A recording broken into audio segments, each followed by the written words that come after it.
case of the hurried father. What if a simple speeding ticket was not about breaking the law, but about love, desperation, and the fight to save a life? It was an early morning in Providence, Rhode Island. The courtroom was filled with the usual hum of routine cases: parking tickets, speeding violations, minor infractions that rarely stirred emotion. For most judges, this was paperwork, a process, a duty to move swiftly from one case to the next.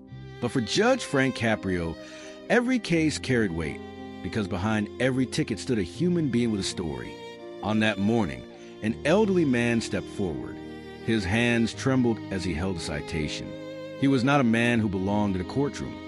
He looked more like a grandfather you might see sitting quietly on a porch or carrying groceries home for his family. His shoulders were stooped, not just from age, but from a burden no fine could measure. Frank looked at him with the same gentle tone he used with everyone. "Good morning, sir. Tell me about this ticket." The man hesitated, as if ashamed to speak. Then, slowly, the truth spilled out. He had been caught speeding, but he wasn't racing for himself. He wasn't careless, reckless, or indifferent to the rules of the road. He was driving his wife, his beloved partner of decades, to the hospital. She was gravely ill with cancer. Every minute mattered. Every second behind the wheel felt like a battle against time. The courtroom fell into silence.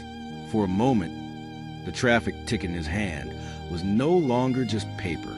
It was a story of love under siege, of a man doing everything he could to keep the most important person in his life alive. Frank's expression changed. His eyes lowered. The robe, the gavel, the authority, all seemed to fade, leaving only the man beneath them, listening not as a judge, but as another human being. He asked quietly, "How is your wife doing now?" The man's voice broke. "She's very sick, Judge. Every day is a fight." A ripple of emotion passed through the room. Some in the audience shifted uncomfortably. Others bowed their heads. Even those who had come for their own cases forgot their worries for a moment, swept up in the gravity of this man's words. Frank leaned forward. His voice, though soft, carried the full weight of compassion. "Sir, you are a good man. You were not speeding out of recklessness. You were speeding out of love. And in my courtroom, I will always take that into account." Then came the words that would travel across the world. "The fine is forgiven." The man's eyes widened, filling with tears. He whispered a thank you, not just for the money saved, but for the dignity restored. In that instant, the law was not a cold hammer, but a warm hand reaching out. The courtroom erupted in quiet applause, something rarely seen in halls of justice. People weren't celebrating leniency. They were celebrating humanity. Cameras captured every second. And when the clip found its way online, millions of viewers felt the same surge of emotion. It wasn't just a speeding case anymore. It was a story of love, survival, and mercy. A story that showed the world why Judge Caprio was different. Most judges see cases. Frank Caprio saw people. And that is why this moment became one of the greatest in his career. Because it reminded us that sometimes the truest form of justice is compassion. The little boy who told the truth. Sometimes, the most powerful voice in a courtroom is not the judge's, but a child's. The morning sun filtered through the tall windows of the Providence courtroom. The benches creaked as people shifted nervously, waiting for their names to be called. Some held citations in their hands. Others rehearsed explanations in their minds. Then, the clerk called the next case. A woman stepped forward with her young son at her side. She looked tired, as if life had been wearing her down for years, but the boy's eyes were wide with innocence. Together they stood before Judge Frank Caprio, who immediately softened his tone when he saw the child. "Good morning. What's your name, young man?" he asked with a smile. The boy whispered his name shyly, clutching his mother's hand.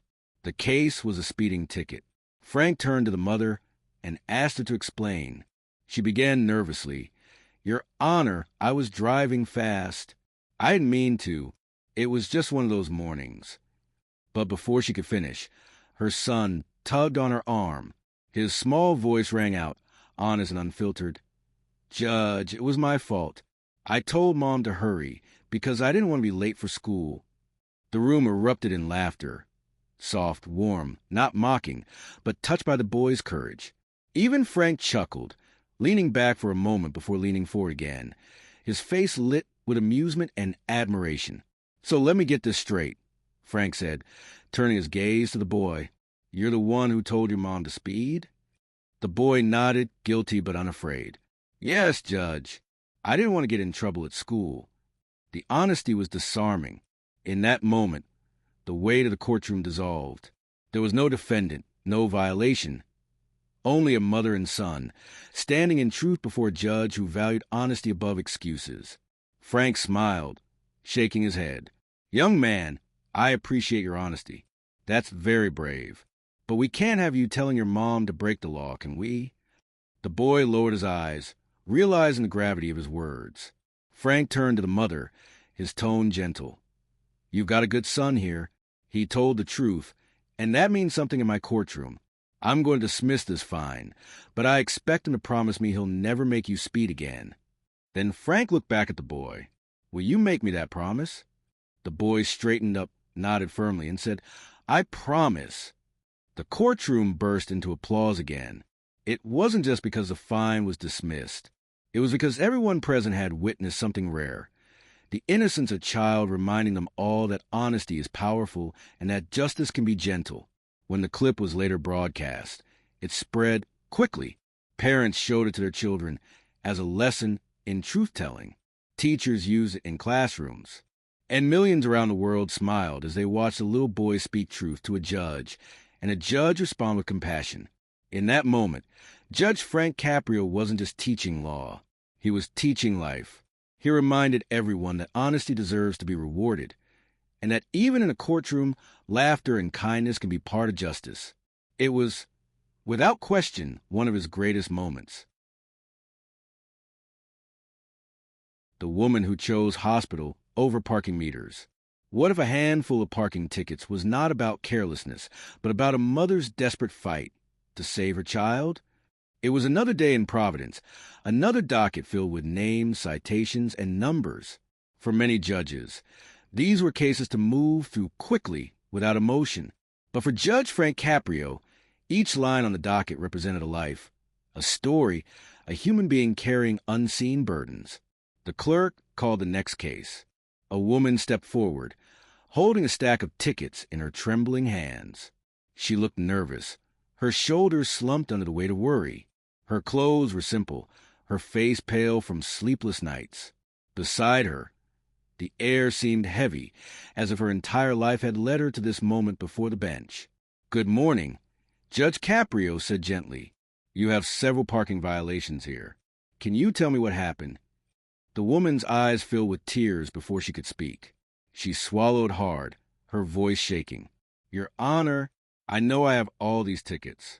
I wasn't ignoring them. I wasn't being careless. I've been at the hospital every day. My son has cancer. He's been fighting for his life. And every time I park, I forget the meter.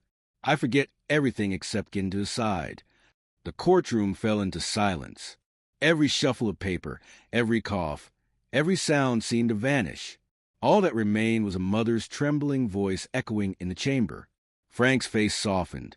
He leaned forward, his eyes searching hers not as a judge, but as a father, as a grandfather, as a human being who knew the depth of love and the terror of losing it. "How old is your son?" he asked quietly. "He's just 13, she whispered. "He's been in chemotherapy for months. Some days, he can't even lift his head. I just want to be there with him." The weight of her words settled over everyone in the room. Some in the audience wiped away tears. Others lowered their eyes, unable to bear the rawness of her pain. Frank sat back for a moment, the tickets before him now meaningless scraps of paper. The law said one thing: fines must be paid. But his heart, his conscience, said another.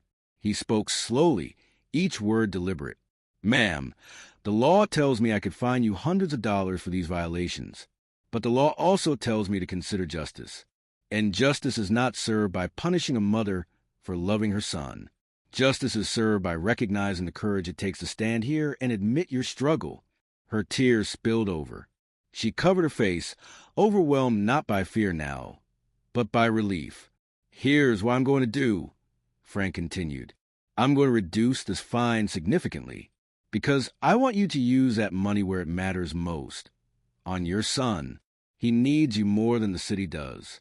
And I hope one day, when he's healthy and strong, you'll both remember that this courtroom was not about punishment, but about compassion. The room erupted in soft applause. Not loud, not celebratory, but filled with respect. Respect for a judge who saw the human being, not just a violation. When this case later aired on television, it touched millions around the world. Parents, especially, felt the weight of her words, the terror of a sick child, the sacrifices made in silence.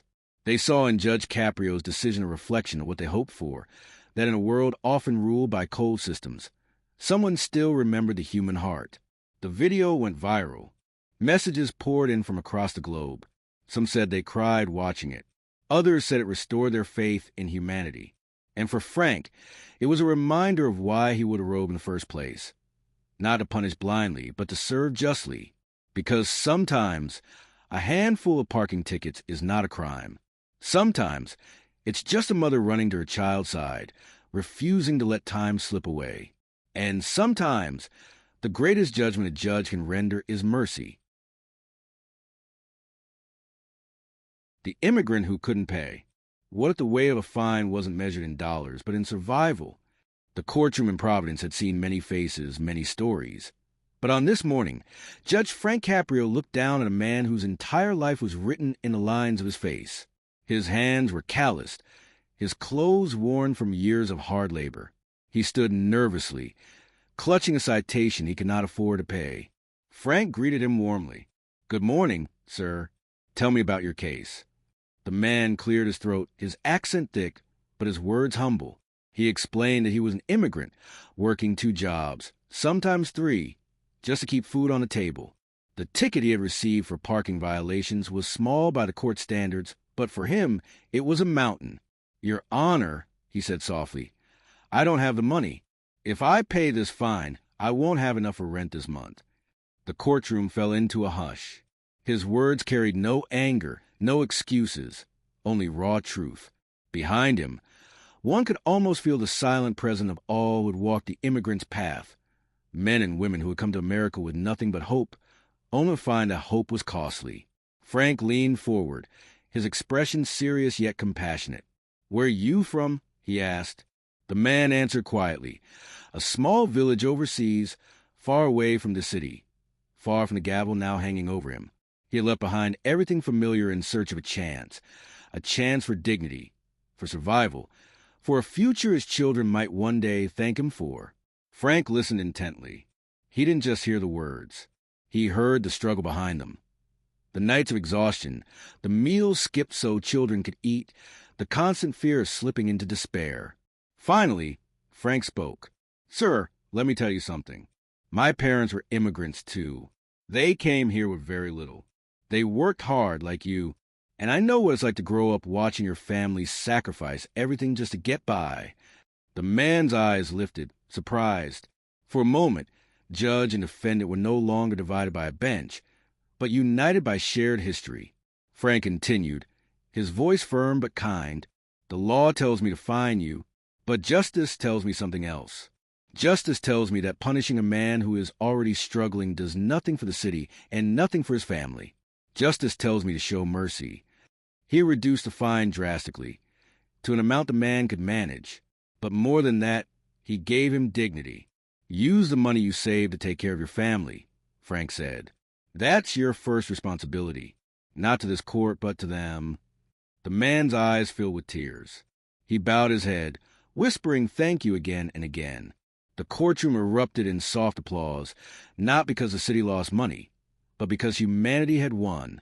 And when the video of that case spread online, millions saw themselves, or their parents, or their grandparents, in that man. They remembered that behind every immigrant's accent is a story of sacrifice, and behind every struggle is a dream worth protecting. For Frank, this was not just a ruling. It was a reminder of who he was and where he came from. He was the son of immigrants. He knew the weight of poverty, the sharp edge of struggle. And in that moment, his mercy was not just compassion. It was memory. Because justice, he believed, is not blind.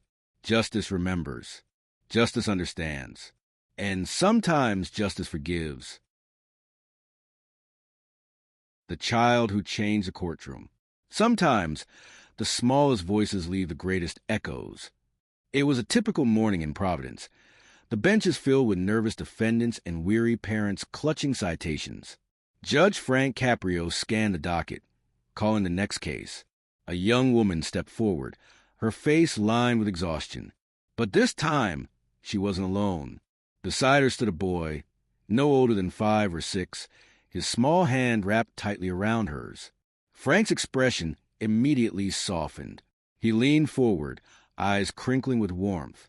"Good morning. And who is this young man you brought with you?" The mother spoke quietly. "This is my son, Your Honor.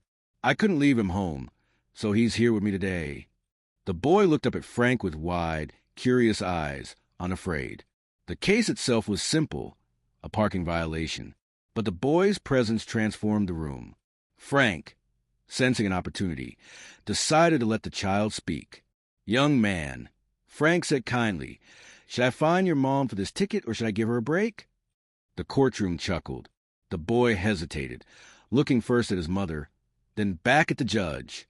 And then in the purest, most innocent voice, he said, "Please give her a break. She takes care of me." The room went silent. It was not the polished argument of a lawyer. It was not a plea rehearsed in desperation. It was truth, unfiltered from the heart of a child. Frank smiled, his eyes glistening with emotion. He leaned back in his chair, nodding slowly. "You're a very smart young man. You spoke with honesty, and honesty matters here. I'm going to do as you asked. Your mom deserves a break." Applause rippled through the room, but it wasn't just for the dismissal of a fine. It was for the innocence of a boy who reminded everyone present what justice is truly about, protecting those who protect us. Frank then turned to the mother. "Ma'am, you have a wonderful son. You should be proud of him. He just gave one of the most powerful testimonies this court has ever heard." The mother wiped her eyes, overwhelmed. The boy smiled, not fully understanding the impact of his words, but sensing that he had done something important. When the clip of this moment aired, it spread across the globe. Parents saw their own children in that boy's courage. People wrote letters saying that his voice restored their faith in innocence, in honesty, in the idea that kindness can come from the youngest among us. For Frank, it was a reminder that sometimes the greatest lessons in his courtroom didn't come from him. They came from the people who stood before him, from mothers, from fathers, from children who dared to speak the truth. And as he reflected on that day, Frank often said, "The law is serious, but life is also about laughter, about love, about the voices that remind us why we seek justice at all." It was one of the courtroom's lightest moments, and yet one of its heaviest in meaning. A child had changed the atmosphere of justice, and in doing so, reminded the world that compassion isn't learned in law books. It's taught in the simple honesty of the human heart. That day, everyone left the courtroom with something more valuable than a verdict. They left with hope. The veteran's plea. What happens when a man who once defended his country must defend himself over a parking ticket? The Providence courtroom was filled as usual. Cases of unpaid fines, small violations, routine matters. But when the next defendant walked forward, the room shifted. He was an older man, his posture proud yet worn, a reflection of years lived in service. His uniform was not on his back, but it was in his bearing, in the way he carried himself with quiet dignity. Judge Frank Caprio looked at him closely. "Good morning, sir. Can you tell me about your case?" The man held a citation in his weathered hands. His voice, though steady, carried the tremor of a life marked by struggle. "Your Honor, I know I parked illegally, but I wasn't thinking about that. I was at the VA hospital. I've been in treatment for years. I served my country, and I came back broken. Sometimes I can't think straight. I just needed to see my doctor." The courtroom fell silent. His words carried the weight of wars fought long ago, battles invisible to those around him. Behind the violation was not a careless driver. It was a veteran, a man who had once risked everything for the very freedoms others took for granted. Frank's eyes softened. He leaned forward, his voice filled with respect. "Sir, what branch did you serve in?" The man answered quietly, naming his years in uniform, his deployments, the sacrifices he had made. He spoke not for sympathy, but because the judge had asked. Frank listened intently, then said, "First of all, let me say thank you. Thank you for your service, for your sacrifice. You have given more to this country than most of us can imagine." The man lowered his head, overcome with emotion. He whispered, "I just wish life after service was easier. Sometimes it feels like the battle never ends." Frank paused. His gavel rested silently on the desk. The law was clear. Fines must be enforced. But justice, Frank believed, was more than the letter of the law. It was about understanding the human being behind the case. Finally, he spoke. "Sir, you've already paid more than your share to this country. You fought for us. You sacrificed for us. And I will not punish you further for trying to take care of yourself. This fine is dismissed." The man's eyes filled with tears. He saluted the judge, not out of protocol, but out of gratitude. The courtroom, moved to silence, erupted into respectful applause. When this case aired, millions were reminded of something often forgotten, that veterans carry invisible wounds long after the war is over. Messages poured in from around the world. Some were from veterans who said they felt seen for the first time. Others were from families who said Frank's compassion restored their faith in a system that often felt indifferent. For Frank, it was a powerful reminder. His father had always told him, justice is everything. And justice, he knew, meant honoring sacrifice, even in something as small as a parking ticket. Because sometimes true justice is not about enforcing the law. It is about remembering the people who made the law possible. That day, Judge Frank Caprio didn't just dismiss a fine. He upheld a principle that compassion for those who have sacrificed is not charity, it is duty. The struggling student. What if a simple fine stood between a young man and his education? The Providence courtroom was buzzing with its usual rhythm. Cases being called. People shuffling nervously on the benches. Citations rustling like fallen leaves. Then the clerk called the next case, and a young man stepped forward. He couldn't have been more than 19 or 20. His clothes were neat but clearly inexpensive, the kind worn by someone who stretched every dollar to make ends meet. In his hand, he held a parking citation, but in his eyes was something heavier. Worry, fear, the look of someone balancing on the edge of opportunity and collapse. Judge Frank Caprio leaned forward. "Good morning. Tell me about this ticket." The young man swallowed hard, his voice unsteady but honest. "Your Honor, I parked illegally near the university. I wasn't thinking. I had an exam that morning, and I didn't want to miss it. I don't have much money. If I pay this fine, I won't be able to afford my textbooks for next semester." The courtroom fell silent. His words revealed more than a violation. They revealed the struggle of thousands of students, working late nights, borrowing money, cutting corners, just for the chance to learn. Frank studied him carefully. He could see the sincerity in his eyes, the desperation of someone who was not asking for a handout, but simply for understanding. "What are you studying?" Frank asked. "Engineering, sir," the young man replied. "I want to be the first in my family to graduate college." The weight of those words filled the chamber. For a boy like this, education was not just about himself. It was about breaking a cycle, lifting his family into a future they had never known. Frank leaned back for a moment, his face thoughtful. The law was clear. A fine was owed. But to punish this young man would mean pulling him further from his dreams. And Frank had always believed that justice should never extinguish potential. Finally, he spoke, his voice steady but filled with compassion. "Young man, you made a mistake. But it was not out of recklessness. It was out of responsibility, trying to get to your exam. You are working hard to change your life, and I will not let this fine stand in your way. The fine is dismissed." The young man's shoulders sagged with relief.